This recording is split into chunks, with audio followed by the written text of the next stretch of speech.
Students, welcome to my channel more education junction.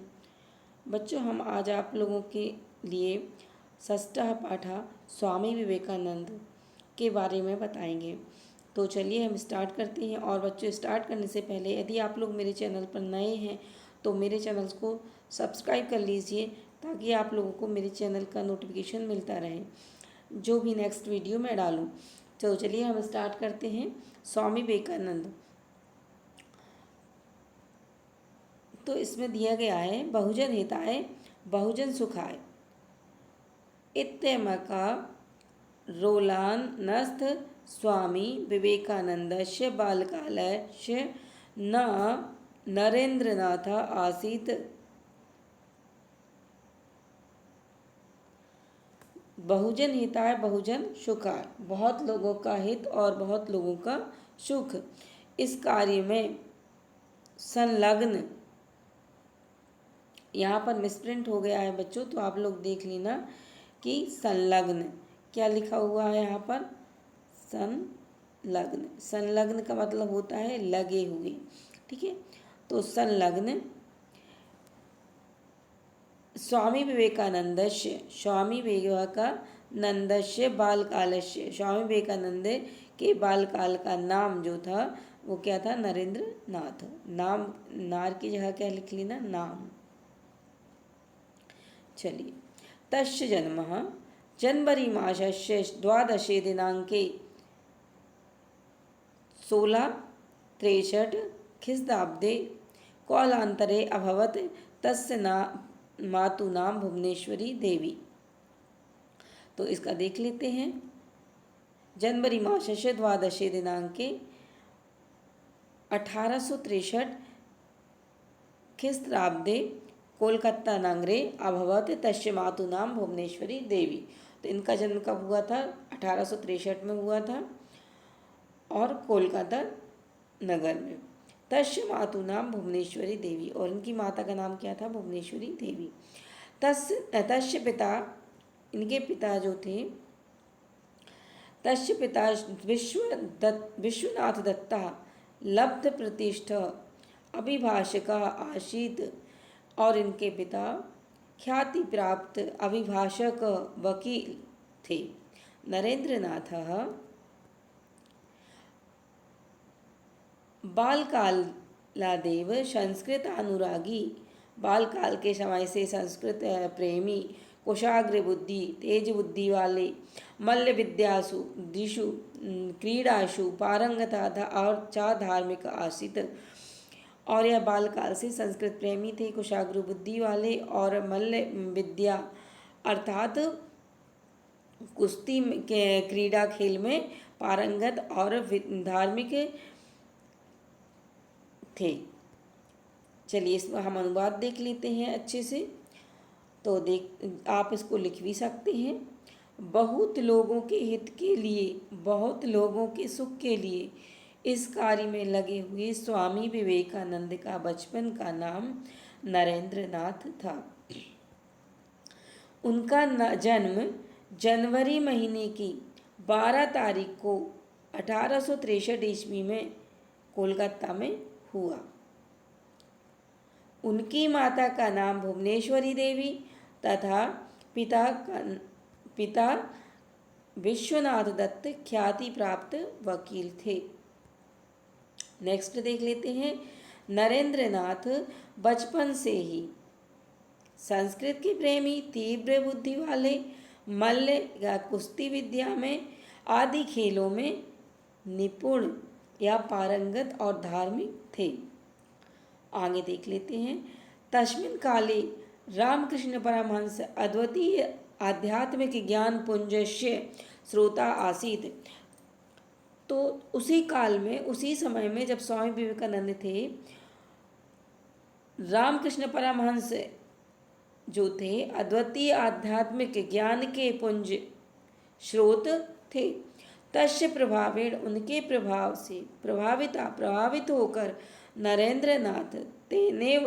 Narendranath ने उनसे ही परिव्राजक दीक्षा प्राप्त होती, उनसे ही संन्यास की दीक्षा प्राप्त की।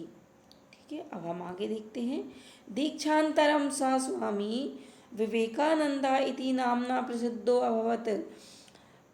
तथा सः स्वकीयज्ञानदीप्त्या स्वोपदेशे जनान् आध्यात्मपरायण करोति। तो दीक्षा लेने के बाद स्वामी विवेकानंद इति नाम प्रसिद्धो अभवत, स्वामी विवेकानंद के नाम से प्रसिद्ध हो गए। उनका बचपन का नाम था नरेंद्र नाथ। तो नरेंद्र नाथ के नाम के अलावा उनका नाम क्या हो गया? स्वामी विवेकानंद। तथा तब वह स्वकीय ज्ञान दीप्त्या अपने ज्ञान से प्रकाशित सदुपदेश जो उपदेश जानान आध्यात्म परायण करोति, और उन अपने उपदेशों से लोगों को आध्यात्म परायण किया। तस्वावधारणा उनकी अवधारणा थी, आसीत उनकी अवधारणा थी, यद प्रणम्या सत्येन पराक्रमेण च कार्याणि सिद्ध्यन्ति, सत्य और पराक्रमेण से कार्य की प्राप्त सिद्धि होती है। तत्कुरु पौरुष और पौरुष को प्राप्त होते हैं। आत्मभावस्य विकासा एवं कर्म, आत्मभाव का जो विकास है वह क्या है? कर्म है। और अनात्म भावस्य विकास, अनात्म भाव का विकास है एवं कर्म, अकर्म है। दौर्बल्येन किमपि न भवति, दुर्बल नहीं हो। अतः सबलो भव, और सबल बनो, बलवान बनो। तो चलिए हम इसका अनुवाद देखते हैं। उस समय रामकृष्ण परमहंस अद्वितीय आध्यात्मिक ज्ञान पुंज के स्रोत थे। उनके प्रभाव से प्रभावित नरेंद्र नाथ ने उनसे ही संन्यास की दीक्षा प्राप्त की। दीक्षा प्राप्त करने के बाद वह स्वामी विवेकानंद के नाम से प्रसिद्ध हुए। उसके बाद उन्होंने अपने ज्ञान की ज्योति द्वारा सदुपदेशों से लोगों को आध्यात्म की ओर अभिमुख किया। उनकी अवधारणा थी कि प्रेम, सत्य और पराक्रम से कार्य पूरे होते हैं। उनकी क्या अवधारणा थी? कि प्रेम, सत्य और पराक्रम से कार्य पूरे होते हैं, उसका प्रयत्न करो। आत्मभाव का विकास ही कर्म है, अनात्म भाव का विकास ही अकर्म है।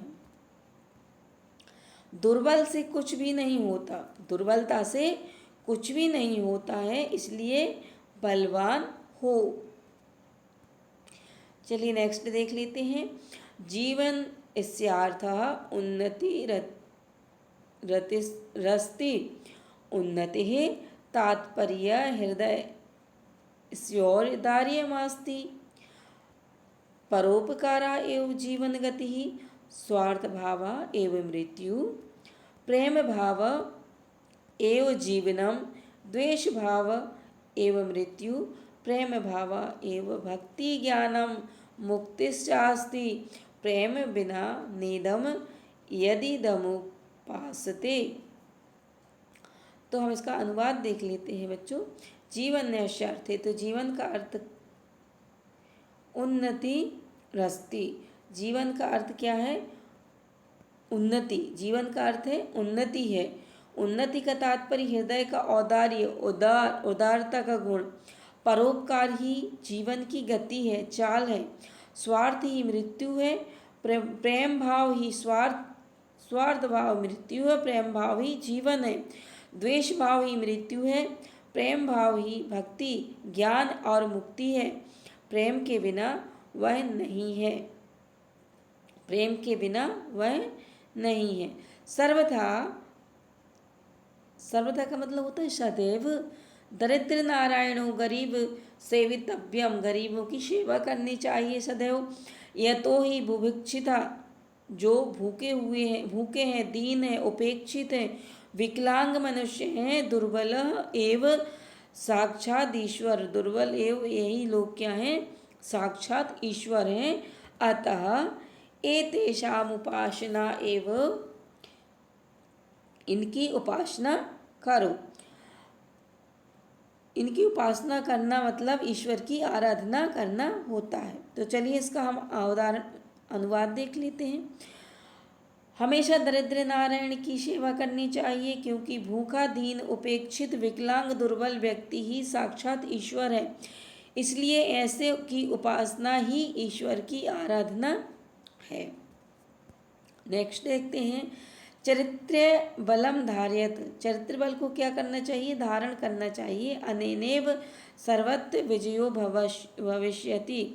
इससे सभी जगह सफलता मिलती है। दाता भव, देने वाले बनो। प्रतिग्रहस्य कामना मा कुरुत, ग्रहण करने की कामना ना करो।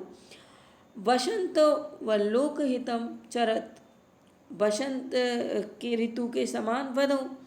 परोपकारा परम पवित्र कार्यमस्ति। परोपकार परम पवित्र कार्य है। परोपकारेण चित्तम शुद्ध्यति, परोपकार से चित्त शुद्ध होता है। अन्यनेव ईश्वर प्राप्ति संभावना, इससे ईश्वर की प्राप्ति की संभावना भी होती है। चलिए हम इसका अनुवाद देखते हैं। चरित्र की शक्ति को धारण करो, इससे ही सब है, इससे ही सब जगह विजय होगी। दाता हो, प्रतिग्रहण, दान के बदले ग्रहण की कामना मत करो। दान के बदले ग्रहण करने की कामना मत करो। बसंत के समान, बसंत के समान, जो बसंत ऋतु होती है आपने देखा होगा, बसंत ऋतु के समान परम पवित्र, बसंत ऋतु के समान क्या बनो? परोपकारी, परम पवित्र कार्य है। परोपकार से मन कैसा होता है? शुद्ध होता है। इससे ही ईश्वर की प्राप्ति संभव है। नेक्स्ट चलते हैं। सहा वेदांत प्राचाराय स्वीकार कायाखिलम जीवनम समर्पयामाश। वेद के प्रचार प्रसार के लिए उन्होंने अपना जीवन क्या कर दिया? समर्पित कर दिया।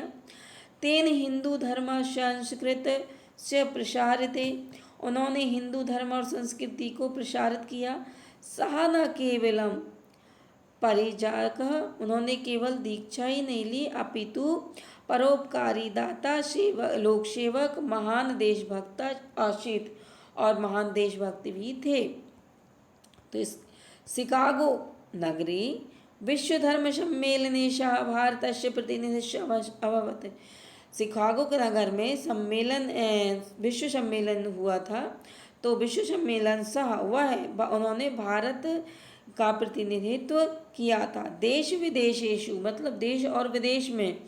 तस्य बहवा शिष्या, उनकी बहुत सारी, बहवा मतलब बहुत सारी, बहवा शिष्या थी।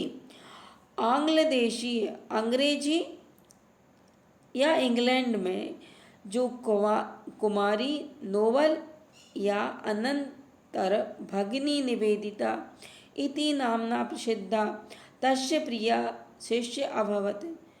यह उनकी भगिनी निवेदिता जो थी वह क्या थी? प्रिय शिष्य थी। सह यूनां कृते विशिष्ट प्रेरकः पथ प्रदर्शक चासीत। वह जो है युवाओं के लिए वो मतलब विशेष पथ प्रदर्शक थी। भारतीयस्य स्वतंत्रता संग्रामे अपि तस्य ऊर्ज्वलानि भाषणानि स्वाधीनता सैनिकानां कृते प्रेरणास्पदानि। उत्तिष्ठत जागृतं प्राप्य वरान्निबोधत इत्युपनिषदः ध्येयवाक्यं सह जीवने आधारते। तो इसका अर्थ हुआ बच्चों, उन्होंने वेदों का प्रचार के लिए अपना संपूर्ण जीवन समर्पित कर दिया। उनके द्वारा हिंदू धर्म और संस्कृति का प्रसार किया गया। वह न केवल सन्यासी अपितु परोपकारी, दाता, लोक सेवक और महान देशभक्त थे। शिकागो नगर में विश्व सम्मेलन में वह भारत का प्रतिनिधित्व किया उन्होंने, ठीक है, भारत का प्रतिनिधित्व किया। देश विदेशों में उनके बहुत से शिष्य हुए। इंग्लैंड देश की कुमारी नोबल, जो बाद में बहन निवेदिता के नाम से प्रसिद्ध हुई, उनकी प्रिय शिष्या हुई। वह युवाओं के लिए विशेष प्रेरक और मार्ग प्रदर्शक थे। चलिए एक और देख लेते हैं। हाँ, उसी का अनुवाद है। भारतीय स्वतंत्रता संग्राम में उनके तेजस्वी भाषण स्वाधीनता के सैनिकों के लिए प्रेरणादायक थे। उठो जागो और श्रेष्ठ श्रेष्ठ को पाकर ज्ञान प्राप्त करो। श्रेष्ठ को पाकर ज्ञान प्राप्त करो। इस उपनिषद के ध्येय वाक्य को उन्होंने जीवन में धारण किया। अहिर्निशम का मतलब अहिर्निशम दिन रात। अहिर्निशम ब्रह्म कर्म साधना साध्यमाना, वह दिन रात ब्रह्म कर्म की साधना को साधते हुए एवं जुलाई मास के चतुर्थे दिनांक के 1902 ख्रिस्ताब्दी ईस्वी सह ब्रह्मलीन वह ब्रह्मलीन हो गए। सह न केवलम भारते अपितु विदेशी से अपि प्रसिद्धा, वह भारत में ही नहीं विदेश में भी क्या थे, प्रसिद्ध थे। तेन भारतस्य प्राचीन गौरवम विदेशेषु स्थापित, उन्होंने भारत का प्राचीन गौरव जो हुआ विदेशों में स्थापित किया। रविंद्रनाथ टैगोर कथयति, रविंद्रनाथ टैगोर ने कहा, यदि कोई भी भारतीय संस्कृति ज्ञातुमिच्छति, जानने की इच्छा रखता है, तहि तो प्रथमः तेन स्वामी विवेकानंद विषये पठितव्यः, तो वह सबसे पहले क्या करे, स्वामी विवेकानंद के विषय को पढ़े। ठीक है, तो बच्चों यह आप लोगों का पाठ यहीं समाप्त होता है और आप लोग इसका रिवीजन करते जाइए और सुन लीजिएगा एक दो बार, तो आप लोगों को याद हो जाएगा। ठीक है, और यदि अच्छा लगा हो आप लोगों को मेरा वीडियो, तो मेरे वीडियो को शेयर कीजिए अपने फ्रेंड्सों में। और तब तक के लिए मैं आप लोगों के लिए नेक्स्ट वीडियो लेकर आऊँगी। तब तक के लिए जय हिंद, जय भारत।